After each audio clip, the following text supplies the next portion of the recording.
There are thousands of federal buildings across the country that not only serve as workplaces for federal employees, they also host daily visitors who come to access important federal services and help keep our government functioning efficiently.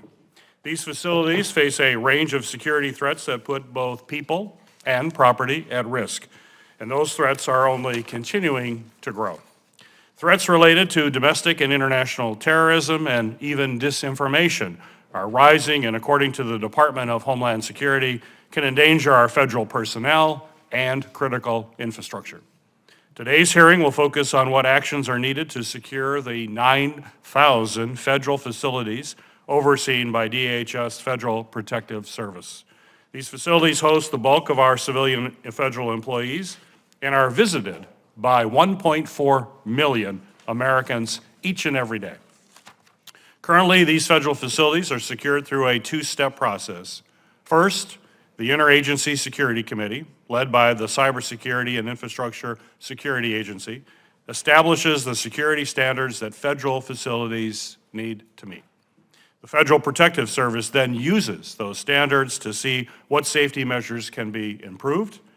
They identify risks to our federal facilities and then make recommendations as to how to mitigate them.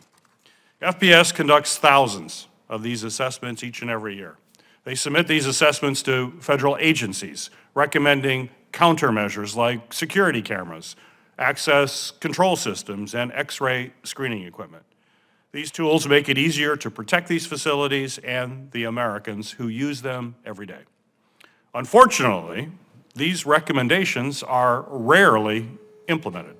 From 2017 to 2021, FPS submitted over 25,000 of these reports. Federal agencies completely ignored roughly half of those. When agencies did acknowledge the recommendations, they only approved 27% of the recommended security measures. Factors like cost and bureaucratic hurdles often make it easier to maintain current systems. In other words, we're getting very useful information about how to improve security, but it's not being implemented to the extent that it should be. Today's hearing and our panel of witnesses will help us evaluate this problem. Our discussion today will also build on the executive order released on Monday by the White House, which clarifies the role of the Interagency Security Committee and helps us update interagency roles and responsibilities to keep these facilities safe. We will examine the landscape of current threats, the ways we can improve the assessment process, and how to make federal agencies more responsive when they receive recommendations. If we improve this process, we can make our federal facilities safer and more secure, and I look forward to this conversation.